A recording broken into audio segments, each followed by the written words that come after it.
Welcome to the American Families of Faith Project audio article series. This series is led by Lauren Marks and David Dollahite, co-directors of the American Families of Faith Project at Brigham Young University. Each article has previously been published in various scholarly journals, online magazines, and newspapers. Hello everyone, this is Laura McKeighen with the American Families of Faith Project.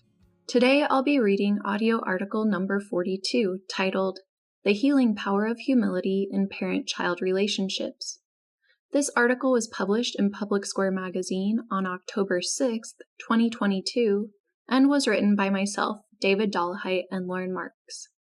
Let's get started. In a memorable address entitled Beware of Pride, former U.S. Secretary of Agriculture and religious leader President Ezra Taft Benson stated, quote, "Pride adversely affects all our relationships, our relationship with God and His servants, between husband and wife, parent and child." End quote. In what follows, we explore more closely the evidence in family narratives that demonstrates the healing force of humility to combat the stumbling block of pride in parent-child relationships.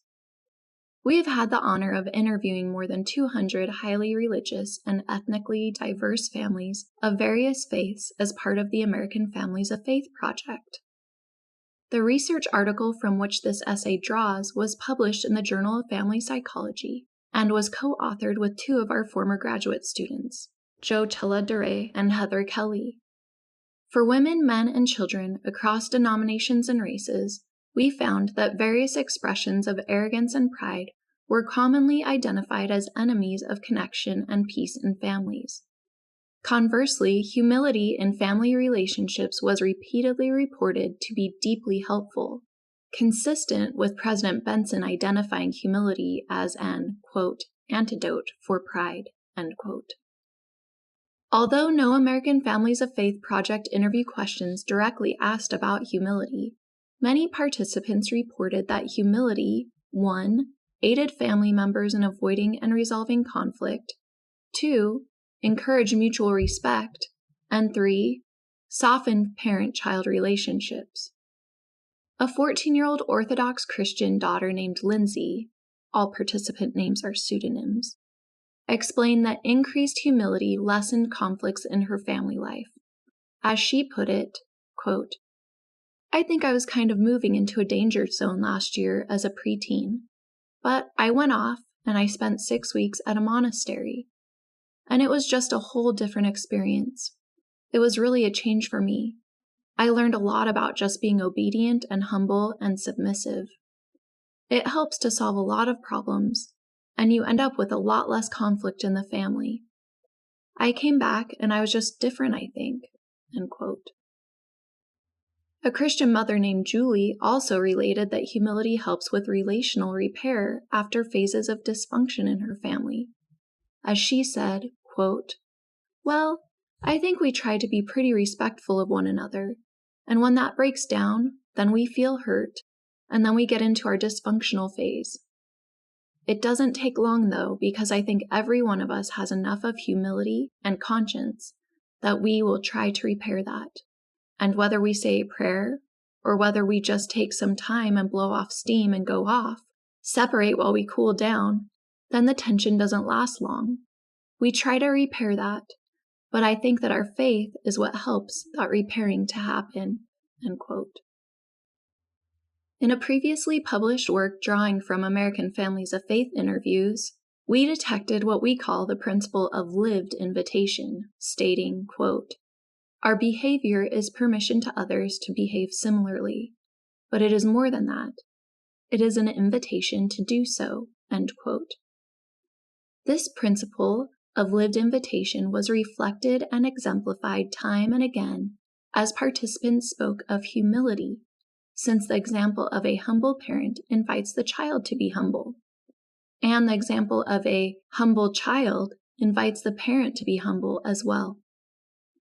A Baptist husband named John observed that his daughter's examples of softness and gentleness invited him to be humbler, saying, quote, "Sometimes I've been hard-hearted, and then the softness and gentleness of one of my daughters cause me to break, end quote. Parents also mentioned the importance of teaching humility to their children. Many parents express that humility is an essential value and encourage their children to be considerate of others. An Arab American Muslim father described parent-child discussions focused on humility, saying, quote, "I told my children, be very modest, very humble, because what you have is not because you deserve it, but because God gave it to you in His mercy. And a lot of people work, but they don't get these things. Gratitude and humility are values in our family." End quote. Jiang, an Asian American Christian father, shared that one way he and his wife teach humility in their home is through discussions about money and frugality. He said, quote, "It's humbleness that matters. They form their own ideas and habits from their experience. We try to correct them, for example, their opinion on money. Sometimes they ask me if we are poor or rich. I said, we are not so poor and not so rich. Some people are poorer than us.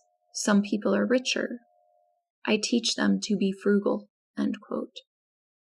In addition to the importance of teaching humility to their children, several parents reported that the responsibility of sharing their faith with their children was humbling when their own flaws and weaknesses were evident. This sense of humility prompted many parents to view parenting as a significant and holy life work. An Orthodox Jewish father named Saul said, quote, "I admit I am not. I have been far from perfect as a parent myself because I think we're human. We try not to come across too dogmatic or doctrinaire. It is important that we have the sense of humility within our religious tradition, without sounding prideful or arrogant. I mean, there can be a fine line." End quote. An Irish-Italian couple named Brian and Angela discussed the complex nature of humility. They explained that humility allowed them to see their flaws, and it simultaneously enabled them to try and be better. Humility enabled them to mold their children, and it allowed their children to mold them in return. The father, Brian, reflected, quote, "I think there's no other job that I can imagine that's been as humbling as being a parent. I realize all of my flaws only too well, and I'm reminded of them in appropriate ways and my failings as a parent. But it helps me grow. God loves us while we were sinners. He is trying to mold us." End quote. His wife Angela added, quote, "To echo that, humility is something you learn as a parent. It's a very commonly held understanding that parents mold their children. But the longer I'm a mother, the more I realize my children mold me to a different person than I would have been if I hadn't had children. And that's humbling, and that's good." End quote. Nearly all major religions warn of pride and promote the virtue of humility. It's no surprise that many of the highly religious mothers, fathers, and youth we interviewed suggested that pride and arrogance are obstacles to a flourishing parent-child relationship.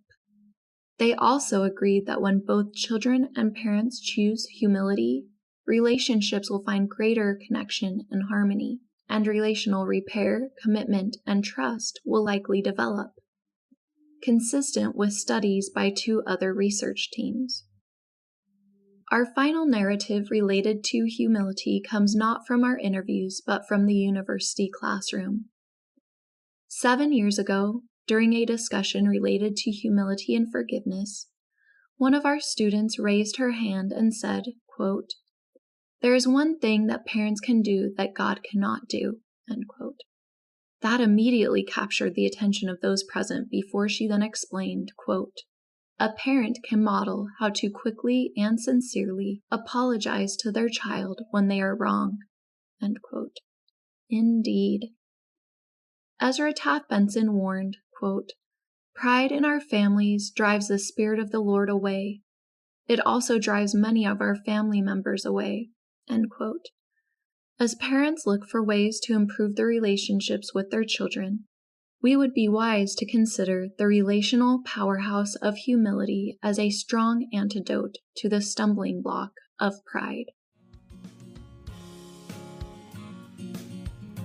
Drs. Dave Dollahite and Lauren Marks are both professors in the School of Family Life at Brigham Young University. The American Families of Faith Project shares research-based ideas about ways of making faith come alive in marriage and family life.